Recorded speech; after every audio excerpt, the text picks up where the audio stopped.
नमस्ते दोस्तों, मैं विक्की पंसारी कनीना।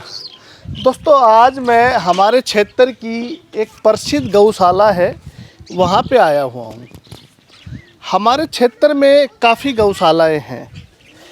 आप लोगों ने महसूस किया होगा, आप कभी गौशाला में गए हों तो आपने देखा हो गौशालाओं में गायों के साथ एक समस्या है। समस्या क्या है कि ये गाय समय पे प्रेग्नेंट नहीं होती या ये गाय बार बार रिपीट होती हैं। तो हम क्या करते हैं, काफ़ी कोशिश करते हैं इन गायों को समय पे प्रेग्नेंट करवाने की, बार बार रिपीट ना हो। लेकिन जब हम थक हार जाते हैं तो उसके बाद हम करते क्या है, उस गाय को या तो रोड पे छोड़ देंगे या किसी गौशालाओं को दान कर देंगे। तो गौशालाओं में दिन पे दिन गाय बढ़ती जा रही हैं। लेकिन दोस्तों आपने कभी विचार किया है कि ऐसा क्यों है, हमारी गाय प्रेग्नेंट क्यों नहीं हो रही, और प्रेग्नेंट हो गई तो रिपीट क्यों हो रही है? इसका सिंपल और साधारण सा कारण आज मैं आपको बताने जा रहा हूँ। दोस्तों हम जो फूड अपने पशुओं को खिलाते हैं, उस फूड की जो क्वालिटी है, उस फीड की, चाट की, बाट की, बाखर की, जो भी आप अपनी लैंग्वेज में कहते हैं या समझते हैं, उसकी क्वालिटी पे आप लोगों ने कभी फोकस नहीं किया है। अगर आप लोग कभी अपने पशुओं को जो फीड खिलाते हैं, जो फूड खिलाते हैं, उसकी क्वालिटी पे अगर आप फोकस करें तो मुझे लगता है कि आपकी गाय में, आपकी भैंस में या आपका कोई अन्य जो जानवर है उसमें किसी भी तरह की कोई समस्या नहीं आएगी। हिंदुस्तान का किसान भाई या पशुपालक भाई आधुनिकता की तरफ बहुत जल्दी आकर्षित होता है। हम लोग जो अपने पशुओं को फीड खिलाते हैं ना, उसके ऊपर आपका विशेष फोकस होना चाहिए। आप मेरे पीछे जितनी भी गाय देख रहे हैं, इन गायों की आप हेल्थ देख रहे हैं, एक भी गाय आपको कमज़ोर नज़र आ रही है। इसका कारण यही है कि इस गौशाला में इनको अच्छी क्वालिटी की फीड खिलाई जाती है। दोस्तों किसान भाइयों को फीड का मैनेजमेंट ज़रूर सीखना चाहिए। अगर किसान भाई फीड का मैनेजमेंट अच्छे से कर लें और अपने पशुओं को अच्छी फीड खिलाएं तो उनको किसी भी तरह की कोई दवाइयाँ खिलाने की आवश्यकता नहीं है। तो मेरे साथ जो आप सज्जन देख रहे हैं, इनसे हम पता करेंगे कि ये कौन सी फीड अपने पशुओं को खिलाते हैं, अपनी गाय माता को खिलाते हैं, जिस फीड को खिलाने से इनकी गाय की इतनी अच्छी हेल्थ है और इनकी गायों में और क्या प्रॉब्लम आती है। तो श्रीमान, सबसे पहले तो आप अपना नाम बताइए और आपका क्षेत्र कौन सा है और आप क्या कार्य करते हैं, ताकि मेरे सभी दोस्तों को आपके बारे में पता लगे। विक्की भाई, जय गौ माता की सभी को। मेरा नाम संजय है और मैं आर्मी से रिटायर हूँ जी। और फिलहाल हरियाणा पुलिस में ज्वाइन कर रखा है मैंने एसपीओ में। जी। और मैं ये अपने बाबा जयराम दास ज्ञान भूमि भाई राजीव दीक्षित की गौशाला और गुरुकुल दोनों को संभालता हूँ। इनका मैनेजमेंट मैं ही करता हूँ और यहाँ पे जो इनके गाय के खाने पीने का है, इनकी फीड है, जो भी इनका चारा है, उन सब की व्यवस्था आप ही करते हैं? मैं ही करता हूँ। दोस्तों आप जो महानुभाव मेरे साथ देख रहे हैं, ये एक नाइस पर्सन है। आर्मी से रिटायरमेंट है। आर्मी से रिटायरमेंट होने के बाद हरियाणा पुलिस में कार्यरत हैं, हरियाणा पुलिस में काम करते हैं और इतना बिजी शेड्यूल होने के बाद भी गाय माता में इंटरेस्ट है। दोस्तों गाय माता के साथ जो भी इंसान जुड़ा हुआ है ना, मुझे लगता है कि एक ना एक दिन उसकी बड़ी तरक्की होनी है। तो आप ये बताइए कि आप कौन सी फीड अपने पशुओं को, अपनी गायों को खिलाते हैं ताकि इनकी अच्छी हेल्थ है और इनका कितना दूध है, और इन गायों के बारे में आप और भी जो भी जानते हैं हमारे सभी मित्रों को बताइए। विक्की भाई, मैं पहले खड़ और बिनोड़े की खड़ यूज़ करता था, ठीक है, और दलिया भी यूज़ करता था, लेकिन जो रिजल्ट चाहिए था हमें वो नहीं मिल पाता था। मैं इसका कारण बताता हूँ।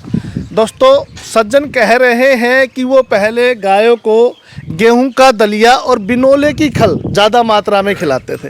तो ये दोनों चीज़ें खिलाने से आपको कैसा रिजल्ट मिला? अच्छा रिजल्ट नहीं मिला और उसमें कई समस्या भी आई। समस्या क्या आई आपके साथ? समस्या जैसे गेहूं का दलिया ज़्यादा खाने से पशु बीमार हो जाता है, अफारा आ जाता है, और जुगाली नहीं खल ज़्यादा खाने से, खल ज़्यादा खाने से पशु बार बार रिपीट होता है और जल्दी है, से हिट में भी हिट में नहीं आता। दोस्तों, जो हम अपने पशुओं को बिनोले की खल खिलाते हैं ना, वो ज़रूर खिलानी चाहिए। बिनोले की खल हमारे पशुओं के लिए अति महत्वपूर्ण खाद्य पदार्थ है, लेकिन इसकी एक मात्रा होनी चाहिए। मात्र 20% हमें अपने पशुओं को बिनोले की खल खिलानी चाहिए, 20% गेहूं का दलिया खिलाना चाहिए। ज़्यादा मात्रा में अगर हम गेहूं का दलिया खिलाएंगे तो ये डाइजेस्ट नहीं कर पाएंगी, इनको बाई हो जाएगी, इनको अफारा आ जाएगा, इनका जो पाचन क्रिया है वो कमज़ोर पड़ जाएगी। और ज़्यादा मात्रा में बिनोले की खल खिलाएंगे तो इनके शरीर में फैट की मात्रा बढ़ जाएगी, इनके शरीर में गर्मी हो जाएगी, हीट हो जाएगी, जिसकी वजह से क्या होगा, आपकी गाय या आपकी भैंस समय पे प्रेग्नेंट नहीं होगी, सबसे बड़ी समस्या है। और अगर प्रेग्नेंट हो गई तो बार बार रिपीट होगी।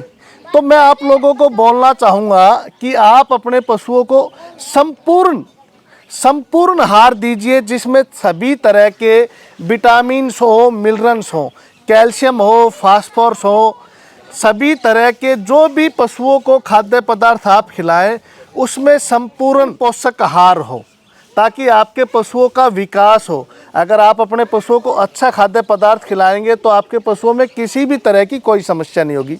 तो दोस्तों, अब श्रीमान से पता करेंगे कि कौन सी फीड श्रीमान जी अपने गायों को खिला रहे हैं और वो फीड खिला के इनको क्या बेनिफिट हुआ। तो श्रीमान, आप मेरे सभी दोस्तों को बताइए कि आप अपनी गायों की कौन सी फीड खिला रहे हैं, कौन सा चारा खिला रहे हैं, जिससे आपकी गायों की इतनी अच्छी हेल्थ है। विक्की भाई, अब मैं पशु रतन फीड लेके आ रहा हूँ आपके उधर से। ठीक है। और इसके बहुत अच्छे परिणाम हैं। ठीक है, आप एक बार वो फीड मंगाइए ताकि सभी किसान खाते भी हैं। ये फीड लेके आओ भाई। तो श्रीमान जी, आप मेरे सभी दोस्तों को बताइए कि ये फीड खिलाने के बाद आपको क्या अनुभव हुआ। भाई साहब, ये फीड खिलाने के बाद हर गाय में कम से कम 20% दूध बढ़ा है। दूध बढ़ा और आपको अपनी गायों की हेल्थ में सुधार दिखा। हेल्थ में काफ़ी सुधार है और गाय बीमार भी बहुत कम हो गई है। दोस्तों, ये जो फीड आप देख रहे हैं, ये फीड मैं बनाता हूँ। इस फीड को बनाने के लिए मुझे 2 साल लगे। मैंने 2 साल तक काफ़ी अध्ययन किया, काफ़ी सोच विचार करके हमने ये फीड तैयार की है। मैं आप लोगों को बता देना चाहता हूँ कि हिंदुस्तान की पहली ऐसी फीड है जिसके अंदर आंवला, हल्दी और सितावर है। आपको ये फीड एक बार अपने पशुओं को ज़रूर खिलानी चाहिए। आपको लग रहा होगा मैं अपनी फीड का प्रचार कर रहा हूँ, लेकिन ये सत्य है, मैं अपनी फीड का प्रचार कर रहा हूँ। कारण क्या है कि मैंने जो ये फीड तैयार की है, इस फीड में ऐसे ऐसे पोषक तत्व डाले हैं, ऐसे ऐसे पोषक तत्व डाले हैं जिनको खाने के बाद ये बेजुबान जानवर अपने मुंह से बोलेंगे। मुंह से क्या बोलेंगे? इनकी हेल्थ और इनका दूध, आप इनका दूध उत्पादन और हेल्थ बढ़ते हुए देखेंगे। भाई साहब, आपको पता है हमने इस फीड में क्या क्या डाला है? मैं आपको संक्षेप में बताता हूँ। देखिए, गेहूँ हमारे पशुओं के लिए ज़रूरी है। हमने इसमें गेहूँ, जौ, चना, मक्का, सोया, मूंग, उड़द, मोठ, तारा मीरा और आने वाले समय में जैसे ही सर्दी आती है हम इसमें मेथी डालेंगे। हमने इसमें मीठा सोडा डाला है। हमने इसमें सितावर एक जड़ी बूटी आती है जो पशुओं के दूध की ग्रंथियों को खोलती है। सितावर, आंवला और हल्दी डाला है। आंवला इसलिए डाला है कि आपके पशु के शरीर में हीट पैदा ना हो। हल्दी इसलिए डाला है कि आपके पशुओं के शरीर में किसी भी तरह का कोई टॉक्सिन पैदा ना हो। हल्दी कुदरती रूप से एंटीबायोटिक है। तो मैंने जो ये फीड तैयार की है, हिंदुस्तान की पहली फीड है जिसमें हल्दी, आंवला और सितावर हो। तो मैं आप लोगों को बोलना चाहूँगा, जैसे ये महानुभाव हमारी फीड खिला के काफ़ी संतुष्ट हैं, आप भी काफ़ी संतुष्ट हो जाएंगे। तो एक बार आप हमारी ये फीड ज़रूर खिलाइए। मैं प्रचार सिर्फ इसलिए कर रहा हूँ ताकि आप लोगों तक ये संदेश पहुँचे, आप लोगों को पता लगे कि एक ऐसी फीड तैयार की गई है जो आपके पशुओं के लिए वरदान साबित होगी। अगर आप गौशालाओं से जुड़े हुए हैं तो आप हमारी फीड ज़रूर खिलाइए। उसमें हमने आप लोगों के लिए विशेष छूट की हुई है। मैं चाहता हूं कि हमारे क्षेत्र में जितनी भी गौशालाएं हैं, उन गौशालाओं में अच्छी फीड उन गायों को मिले, उनके लिए विशेष छूट है। जो हमारा फीड का बैग एक आम किसान के लिए है, उससे कुछ ना कुछ गौशालाओं के लिए हम विशेष छूट देते हैं। तो आप गौशालाओं से संपर्क हैं या गौशाला के संचालक हैं या किसी भी गौशालाओं के आप निकट में हैं तो आप उनको ज़रूर बताइए कि हम एक बहुत अच्छी फीड आपकी गौओं के लिए तैयार की है। तो आप क्या संदेश देना चाहेंगे हमारे सभी मित्रों को?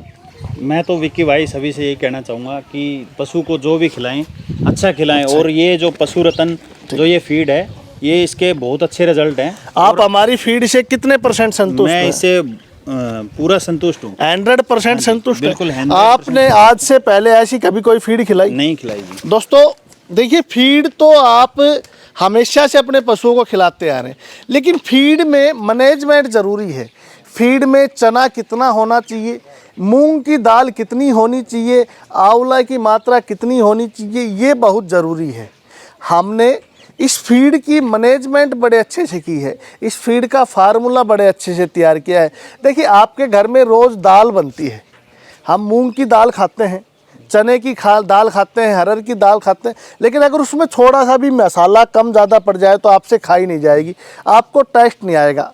हमारी फीड की एक और क्वालिटी है, हमने पशुओं को जो स्वाद अच्छा लगता है उस स्वाद के अनुसार फीड तैयार की, तो आपके पशु खूब खुश होकर खाते हैं। बहुत अच्छी। कोई एक भी ऐसा पशु है जिसने ये फीड खुश होकर ना खाई हो? नहीं, सारे पशु बहुत खुश हो। पशु खुश होकर खाएंगे, और जब कोई भी हो, इंसान हो या पशु हो, खुश होकर कोई भी अन्न या भोजन ग्रहण करता है तो वो भोजन उसके शरीर को लगता है, गायों के शरीर को लगेगा, भैंसों के शरीर के लगेगा और अच्छी दूध उत्पादन बढ़ेगा। तो एक बार आप मेरा ये फीड ज़रूर इस्तेमाल करके देखिए, आपको काफ़ी फ़ायदा होगा।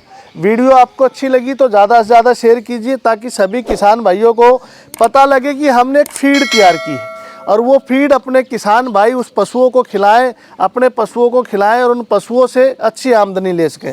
धन्यवाद।